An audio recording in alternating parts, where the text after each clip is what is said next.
విద్యుత్ నియంత్రణ మండలి కార్యాలయాన్ని ఎట్టకేలకు హైదరాబాద్ నుంచి కర్నూలుకు మార్చారు, సంతోషమే.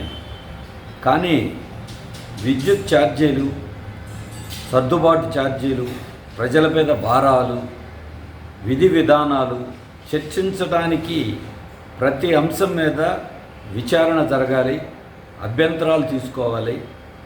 ఈ ప్రక్రియ హైదరాబాదులో జరిగితే రాష్ట్రంలో ఉన్న అన్ని ప్రాంతాల నుంచి పాల్గొనలేకపోయారు. ఇప్పుడు కూడా కర్నూలులో జరిపినా పాల్గొనలేరు. అందుకే అటు భౌతికంగాను అలాగే వర్చువల్గా ఆన్లైన్లో కూడా జరిపితే అత్యధిక మందికి పాల్గొనడానికి, వివిధ ప్రాంతాల వారు కూడా పాల్గొనడానికి అవకాశం ఉంటుంది. అందుకే సిపిఎం తరఫున విద్యుత్ నియంత్రణ మండలికి దీని మీద లేఖ రాశాం. అదే కాదు,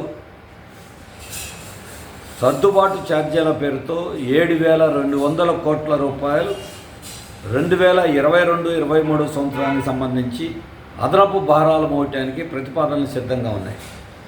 దీని మీద వెంటనే విచారణ జరపాలి, దాన్ని తిరస్కరించాలి, ప్రజల మీద భారాలు వేయకుండా చూడాలని సిపిఎంగా కోరుతా ఉన్నాం. ఇందులో హిందూజా లాంటి కంపెనీలకి అప్పనంగా 1200 కోట్ల రూపాయలు అడ్డగోలుగా కట్టబెట్టారు. ఇటువంటి అంశాలు కూడా ఉన్నాయి. వీటన్నిటినీ కూడా అనేకసార్లు అభ్యంతరాలు తెలియజేశాం. అయినా ఏకపక్షంగా చెల్లింపులు చేశారు. దాన్ని వాళ్ళు మళ్ళీ జనం మీద వేయడానికి ప్రయత్నం చేస్తున్నారు.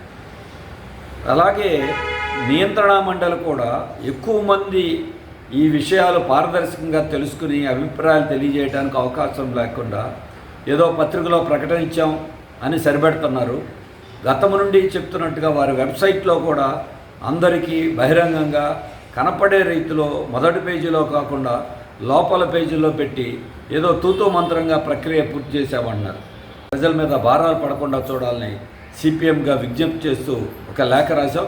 నియంత్రణ మండలి ఇప్పటికైనా సరే స్పందించాలి, సరైన పద్ధతిలో నిబంధనలకు అనుగుణంగా ప్రజల ప్రయోజనాలని, వినియోగదారుల ప్రయోజనాలని కాపాడే రీతిలో పూనుకోవాలని సిపిఎంగా కోరుతాం.